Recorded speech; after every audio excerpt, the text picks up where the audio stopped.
반갑습니다. 석소장입니다. 자, 지난 시간 건국대학교의 2023학년도 수시 입시 결과를 분석했던 것에 이어서 오늘은 많은 최상위권 학생들이 지원하는 대학이자 중상위권 학생들의 꿈의 대학인 고려대학교의 2023학년도 수시 입시 결과를 분석을 해보고자 합니다. 올해 고려대학교 입결 분석 콘텐츠는 예년과 마찬가지로 학생부 교과 학교 추천 전형, 학생부 종합 학업우수 전형, 학생부 종합 계열적합 전형 3개 전형에 맞춰서 3편으로 나누어서 제작을 할 예정이지만 예년처럼 대학 어디가보다 한 발 앞서 공개하는 고려대학교 인재발굴처 자료만을 활용하기보다는 이미 두 자료가 모두 존재하는 만큼 대학 어디가 자료와 고려대학교 인재발굴처 자료를 합쳐서 전체 자료를 제작했습니다. 학생학부님들께서는 이 점을 잘 참고해 주시길 바라면서 본격적으로 시작을 해보도록 하겠습니다. 자, 첫 번째로 고려대학교의 2024학년도 수시전형 계획 분석 콘텐츠, 2022학년도 학생부 교과 학교 추천 전형 입결 분석 콘텐츠, 그리고 2024, 2023학년도 전형변화 비교 자료입니다. 고려대학교 학생부 교과 학교 추천 전형의 경우 2022학년도에서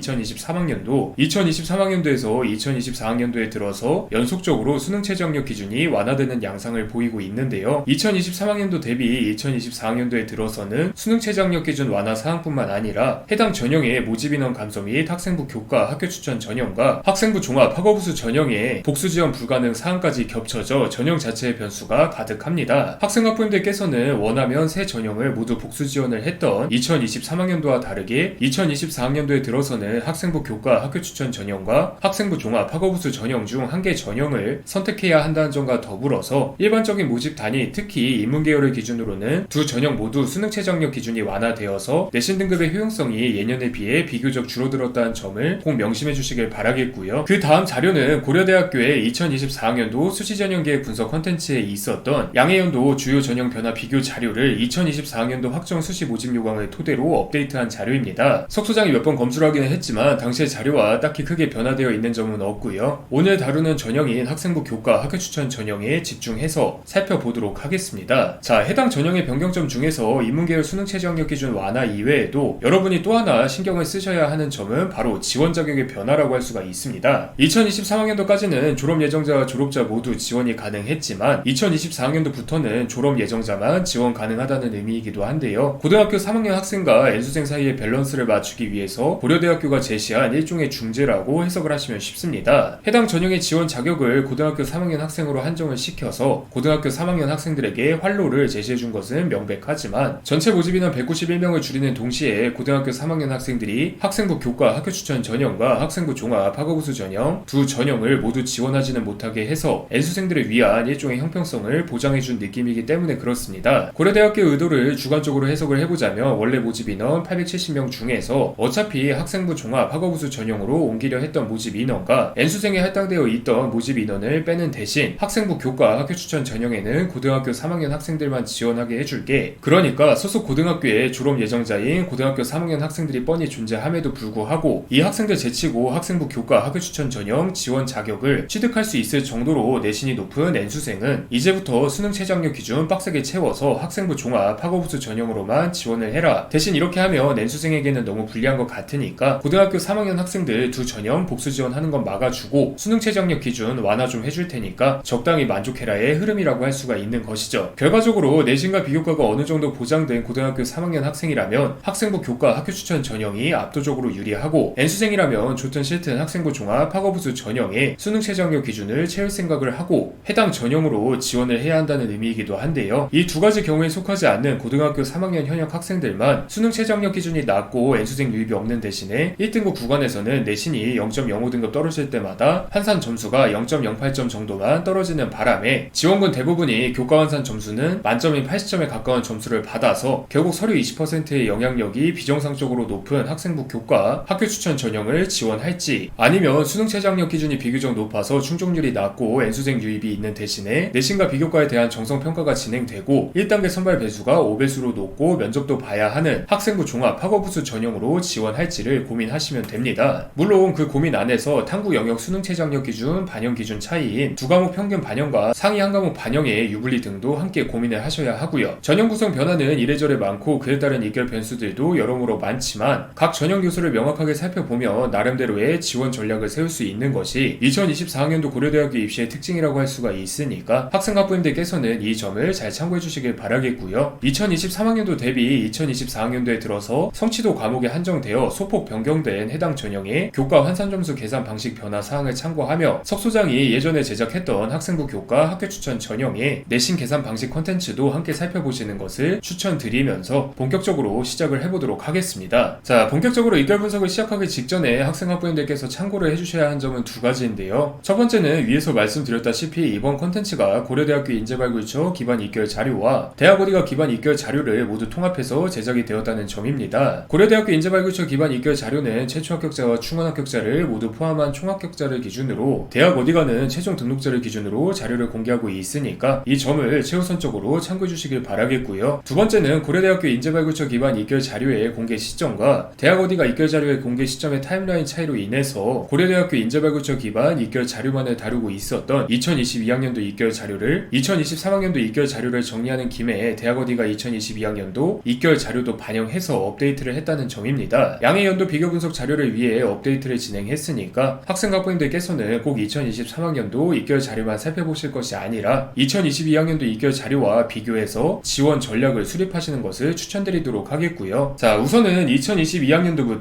2024학년도까지 전형 구성 관점에서는 큰 변화 없이 꾸준한 형태로 운영이 되어 오고 있는 학생부 교과 학교 추천 전형의 연도별 변화 비교 자료입니다. 물론 전형 구성 관점에서만 그렇지 가장 큰 쟁점인 수능 최저 학력 기준은 계열별로 꾸준히 변화되어 왔다는 점을 명심해 주셔야만 합니다. 2024학년도를 기준으로는 졸업 예정자에서 졸업 예정자로 지원 자격이 변경되었다는 점도 다시 한번 명심을 해주셨으면 하고요. 그 다음 자료는 고려대학교 인재발굴처 측에서 공개한 단과 대학별 주요 지표들인데요. 순서대로 2023학년도 자료, 2023, 2022학년도 비교 자료, 2023학년도, 2022학년도 자료입니다. 해당 자료를 살펴보시면 아시겠지만 2022학년도 대비 2023학년도에 들어서 모든 단과대학에서 총합격자 기준 내신 등급 평균과 표준 편차가 상승했다는 점을 알 수가 있습니다. 쉽게 말해서 최초 합격자와 충원 합격자 모두 내신 등급이 올랐고 최고 내신 등급자와 최저 내신 등급자의 편차도 많이 줄어들었다는 의미인데요. 복잡하게 생각할 필요 없이 수능 최저 학력 기준이 완화되는 바람에 고내신 지원자들이 좀 더 많이 살아남아서 벌어진 일이라고 생각을 하시면 됩니다. 수능 최저 충족률 양해연도 비교 지표를 살펴보시면 적게는 의과대학 9.4%에서 많게는 33.6% 국제대학까지 수능 최저 학력 기준 충족 인원이 늘어났기 때문인데요. 인문계열의 경우 자연계열과 다르게 2024학년도에 들어서 수능 최저 학력 기준이 한 번 더 완화되어 마찬가지의 현상이 발생할 것으로 분석을 하고 있으니까 학생 학부모님들께서는 단순히 2023학년도 입결 자료만 보고 지원 전략을 세우시면 안 된다는 점과 더불어서 2022학년도 대비 2023학년도에 발생한 지표 차이만큼 2023학년도 대비 2024학년도에 또 지표 차이가 발생할 가능성이 높다는 점, 그리고 마지막으로 오히려 그렇기 때문에 서류 20%의 실질 영향력이 비정상적으로 커지는 구조가 발생할 가능성이 높다는 점을 꼭 명심해 주시길 바라겠습니다. 자, 그리고 그 다음 자료는 해당 전형의 2023학년도 입결 자료입니다. 환산은 해당 전형의 운영 방법 중에서 교과 80%에 해당하는 80점을 만점으로 환산한 점수이고요. 편차일은 환산 점수 기준으로 50% 컷에서 70% 컷을 뺀 값을, 편차이는 내신 등급 기준으로 50% 컷에서 70% 컷을 뺀 값을 의미하고 있습니다. 해당 자료를 살펴보실 때 주의하셔야 될 점은 위에서 석 소장이 말씀드렸다시피 1등급 구간에서는 전체 내신 등급이 0.05점 떨어질 때마다 환산 점수는 0.08점 정도 떨어지는 구조라는 점입니다. 실제로 간호대학의 경우 환산 점수를 기준으로는 편차의 지표가 딱 0.08점을 기록하고 있는데 내신 등급을 기준으로 한 편차의 지표도 딱 0.05등급 차이를 기록하고 있습니다. 다소 러프한 접근이기는 하지만 이를 전체 규모로 확대를 해보면 최종 등록자 기준 최고 등급자와 최저 등급자의 양상을 예상할 수가 있고요. 나아가서 편차의 지표와 편차의 지표 그리고 각 자료들의 양상 차이를 통해서 서류 20%의 영향력이 큰 모집 단위와 작은 모집 단위를 파악할 수가 있으니까 학생 학부모님들께서는 이 점을 잘 참고해 주셔야만 합니다. 물론 방금 말씀드렸다시피 굉장히 러프한 접근이기 때문에 대략적으로 가능한 정도로 활용하시는 것을 추천드리겠고요. 이러니 저러니 해도 명색이 고려대학교인 만큼 지원자 대부분은 1등급 초중반 때 내신 성적을 지니고 있을 것이기 때문에 내신 점수를 기반으로 산출되는 환산 점수는 대부분 만점에 가까운 점수를 받아서 결과적으로는 서류 20% 배점에 따라 합불이 결정되는 양상이 발생하고 있다는 점만큼은 꼭 명심해 주시길 바라겠습니다. 자, 그리고 그 다음 자료는 해당 전형의 2개년 입결 비교변화 분석 자료인데 편차의 지표와 편차의 지표는 바로 위에 2023학년도 입결 자료의 의미와 동일합니다. 아까 단과대학별 지표 분석에서 석 소장이 수능 최저학력 기준이 완화된 바람에 대부분의 단과대학에서 입결이 상승하고 편차가 좁아지는 양상이 나타났다라고 말씀을 드렸었는데요. 세부적으로 살폈을 때에도 대부분의 모집 단위에서 마찬가지 현상이 발생하고 있습니다. 학생과 학부모님들께서는 위에서 석 소장이 말씀을 드렸다시피 2023학년도 입결 자료만 살펴보실 것이 아니라 양해 연도의 입결 비교 변화 분석 자료도 함께 살피시어서 2024학년도에도 동일한 경향성이 발생할 모집 단위들을 중점적으로 살피셔야 한다는 점을 꼭 기억을 해주시길 바라겠고요. 오늘은 이렇게 고려대학교 학생부 교과 학교 추천 전형의 2023학년도 입결을 쭉 살펴봤는데 어쩌다 보니까 오늘 컨텐츠에서는 학생부 교과 학교 추천 전형의 2024학년도 입결 향방에 대한 이야기 이외에도 서류 20%의 중요성을 계속 강조하다가 마친 것 같습니다. 그런데 말 나온 김에 한 번 더 이야기를 하자면 정말로 중요한 부분입니다. 실제로 수시원서 접수 시즌 이전에 메이저 전략 솔루션을 진행하다 보면은 우리 아이는 서류 20%는 당연히 만점에 가까운 점수를 받을 거라 교과 80%에 해당하는 점수가 관건인데요 라고 자신만만하게 이야기를 하시는 학부모님들이 꽤 계시지만 막상 입시가 끝나고 난 이후에 긍정적이든 부정적이든 예상치 못한 결과를 마주한 학생과 학부모님들은 대부분 서류 20% 비중이 생각보다 크네요 라고 실감하시는 경우가 많기 때문에 그렇습니다. 특히 2024학년도처럼 전형 구성 자체는 유지되고 있지만 수능 최저학력 기준이 완화되어서 비교적 고내신 학생들이 더 많이 살아남을 것으로 예상되는 동시에 모집 인원도 많이 줄어들어서 정말로 내신에 자신감이 있는 학생들만 중점적으로 지원할 것으로 예상되는 경우에는 지원자 대부분이 교과 환산 점수는 만점에 가까운 80점을 받는 바람에 나머지 20점의 향방에 따라서 합불이 결정되는 경향성이 더욱 커질 것으로 예상이 되고요. 해당 전형을 통해서 고려대학교 지원을 고민하고 계신 학생과 학부모님들께서는 오늘 석 소장이 드린 말씀을 꼭 기억해 주시길 바라면서 오늘의 컨텐츠를 이만 마치도록 하겠습니다. 감사합니다.